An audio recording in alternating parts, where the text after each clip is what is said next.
Viime jouluna, siis 2016 joulukuussa, mä laitoin ympäri sosiaalista mediaa tämmöisen ajatuksen, että jos on joku firma jossain ja tarvii markkinointitukea ja apua, nimenomaan verkossa tapahtuvaan markkinointiin ja inboundiin ja kaikkea tämän tyyppistä,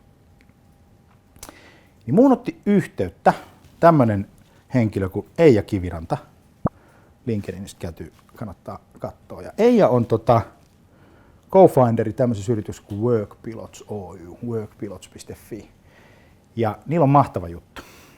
Niillä on mobiiliappi ja sitten niiden tehtävä on tarjota nuorille duunia. Sillä tavalla, että oikeasti, että kun sulla on mitä tahansa keikkaduuni yksityisellä sektorilla, julkisella sektorilla, eikö niin, kotitalouksissa, missä tahansa. Sun pitää vaikka pestä pyykkiä tai sun pitää viedä vanhus ulos tai sun pitää laittaa lamppu tai ihan mitä tahansa. Semmoista, mitä nuoret pystyy tekemään.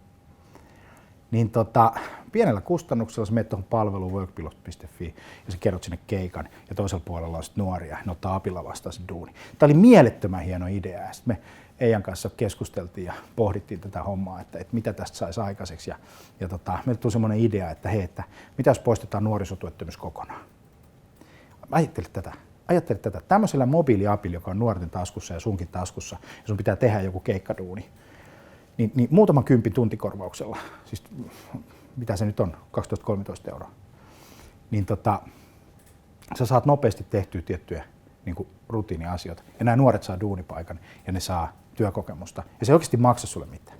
Ja nyt mä vähän haastan sua. Ajattele, poistetaan nuorisotyöttömyys Suomessa. Suomessa on mitä 200 000-300 000 työfirmaa. Mä en tiedä sitä tarkkaan lukua, mutta se ei ole oleellista tässä, kuinka paljon Suomessa on yrityksiä. Tämä ei ole nyt testi siitä. Mutta tämä on ajatustesti siitä, että jos jokainen yritys palkkaisi yhden nuoren päiväksi, niin meillä ei olisi enää nuorisotyöttömyyttä. Tämmöinen pieni juttu.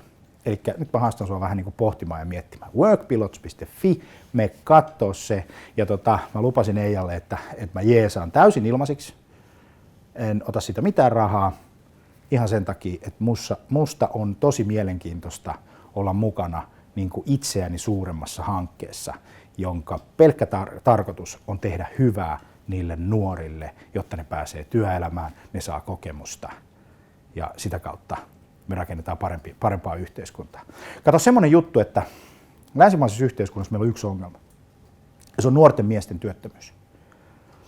Noi kaverit Suomessa, jos me lähdetään pääkaupunkiseudulta ulos ja me katsotaan nuoria miehiä, meillä ei ole työmahdollisuuksia siellä, ne ihmiset valmistuu kortistoon ja on tosi paljon rakenteellista työttömyyttä, joka aiheuttaa todella paljon niin kuin pahoinvointia, päihdeongelmaa, parisuhdeongelmia, perheongelmia, kaiken näköisiä tämän tyyppisiä juttuja. Ja se porukka on ennenkin tehnyt vallankumouksia.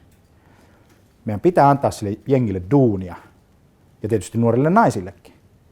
Mutta kaikki tutkimukset näyttää nyt niin, että naiset menestyy paremmin. Meillä on suuri huoli niistä nuorista kundeista ja me saataisiin nuoret kundit tekemään duunia. Ja se kysymys ei ole siitä, etteikö ne viittisi, etteikö ne haluaisi.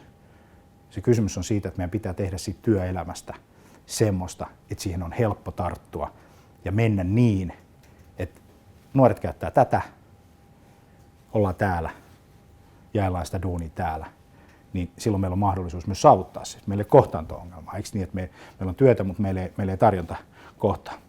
Mutta hei, kannattaa seurata Eijaa ja workpilots.fi. Nähdään.